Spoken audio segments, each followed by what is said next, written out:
মোৰ নাম পল্লৱী দাস আৰু আজি হৈছে 30 জুন আৰু মোৰ এজ হৈছে আজি 24 years 11 months 19 days আৰু আজি আমি যোৱাকালি কি প্ৰিপাৰেশ্যন কৰিলোঁ কিমান সময় প্ৰিপাৰেশ্যন কৰিলোঁ আৰু আজি সেইটো ওপৰতে ভিডিঅ' হ'ব কাৰণ আমাৰ ডেইলি হেৰি বেচিছৰ ওপৰতে এইটো ভিডিঅ' বনোৱা হয় এইটো চেনেলত তো ইমানে কি আজি প্ৰিপাৰেশ্যন কৰোঁ কাৰণ আজি মৰ্ণিং ৱাক প্ৰিপাৰেশ্যন হোৱা নাই কাৰণ বৰষুণ দি আছিল আৰু লেট ৱেকআপ সেইটো কাৰণে তো আজি দিনটোত কি প্ৰিপাৰেশ্যন কৰিব পৰা সেইটো নেক্সট ভিডিঅ'ত জনাই দিম তো কালি কি প্ৰিপাৰেশ্যন কৰিলোঁ আৰু কালি কিমান সময় প্ৰিপাৰেশ্যন কৰিলোঁ সেইটো ওপৰতে সেইটো দেখাম তো আজি ভিডিঅ'টো ষ্টাৰ্ট কৰোঁ নিচিনাকৈ এইটো মোৰ ফিক্স টাস্কটো থাকে সদায় এইখিনি কাম মোৰ কৰিবই লগা হয় এইখিনি সদায় দেখুৱাই থকা হয় তথাপিতো আজি আকৌ এবাৰ দেখাই দিছোঁ কি কাম কৰা হয় আমাৰ এইখিনি আৰু কালি কিমান সময় কালি প্ৰিপাৰেশ্যন হৈছে মাত্ৰ 2 ঘণ্টা 20 মিনিটে প্ৰিপাৰেশ্যন হৈছে তো তাতছে বেছি হোৱা নাই প্ৰিপাৰেশ্যন আৰু আমাৰ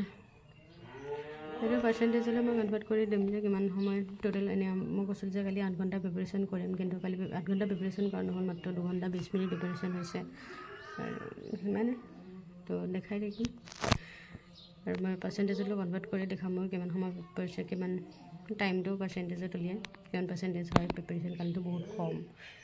29 পইণ্ট চামথিং আছিলে তো আজি কিমান হয় সেইটো দেখাম এইখিনি মোৰ ফিক্স এইখিনি এবাৰ দেখাই দিলোঁ আৰু কালি 29 তাৰিখ হৈছিলে সিমানখিনি প্ৰিপাৰেশ্যন হৈছে ৰাতি 9টা 10টালৈ 10 মিনিট হৈছে মাত্ৰ প্ৰিপাৰেশ্যন আৰু দিনটো প্ৰিপাৰেশ্যন হোৱাই নাছিল সেইটো আছামী বুকটো পঢ়া হয়েই সদায় আৰু ইয়াতে কিছু নোটছ আছে এইটো বুকছ এণ্ড অথৰ ইণ্ডিয়ান কাৰেণ্ট এফেয়াৰ্ছৰ আছিলে এইখিনি আপুনি উঠাই লৈছোঁ এনেকৈ আৰু এটা আমি যিমান সময় প্ৰিপাৰেশ্যন কৰোঁ সেইটো আমি সদায়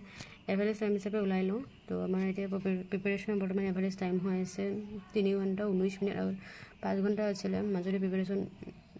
বহুত কম হৈছিলে 1 ঘণ্টা আধা ঘণ্টা তেনেকৈ প্ৰিপাৰেশ্যন হৈছে তো এভাৰেজটো কমি গ'ল আৰু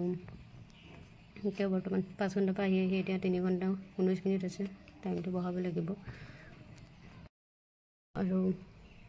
মই বৰ এভাৰেজ ওলোৱাৰ টাইমটো মই এইটো আমাৰ মোবাইলত যিটো এটা এপ আছে সেইটো নোটছত তাতে আমি সদায় আপডেট দিওঁ তো মই স্ক্ৰীনত লগাই দিম যে আমি কেনেকৈ টাইমবোৰ ওলাই লওঁ প্ৰিপাৰেশ্যনৰ এভাৰেজ টাইম যিটো স্ক্ৰীনত দি দিম তেনেকৈ নোটছবোৰ লেখা হৈছে এইফালে বুকছ এইটো স্ক্ৰীণ বন্ধৰ ওপৰত লিখিছিলোঁ অকণমানেই লেখা হৈছে বেছি লেখা হোৱা নাই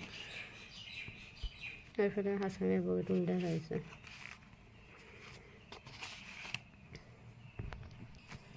এইফালে আছামীৰ বুকৰ নোটছ বনাইছিলোঁ অলপ এনেকৈ গোটেইবোৰ ওলট পালট হৈ আছে সেইকেইদিন এইবোৰ পঢ়া হোৱা নাই সেইটো কাৰণে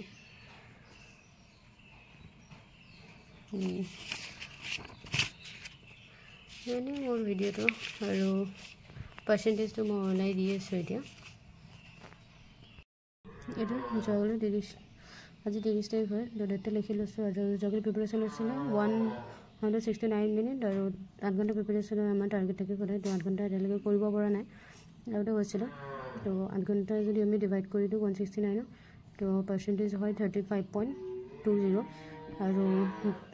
যোৱাকালি তাৰ আগৰ দিনা প্ৰিপাৰেশ্যনৰ পাৰ্চেণ্টেজ আছিলে 29.37% তো তাৰ পৰা যদি আমি মাইনাছ কৰোঁ আজি যোৱাকালিটোৰ পৰা যেতিয়া আগৰ পাৰ্চেণ্টেজটো মাইনাছ কৰোঁ তেন্তে 5.83% মানে অলপ ইম্প্ৰুভ হৈছে আৰু তাৰ মানে আজি ভিডিঅ'টো তো ভাল লাগিলে জনাব ধন্যবাদ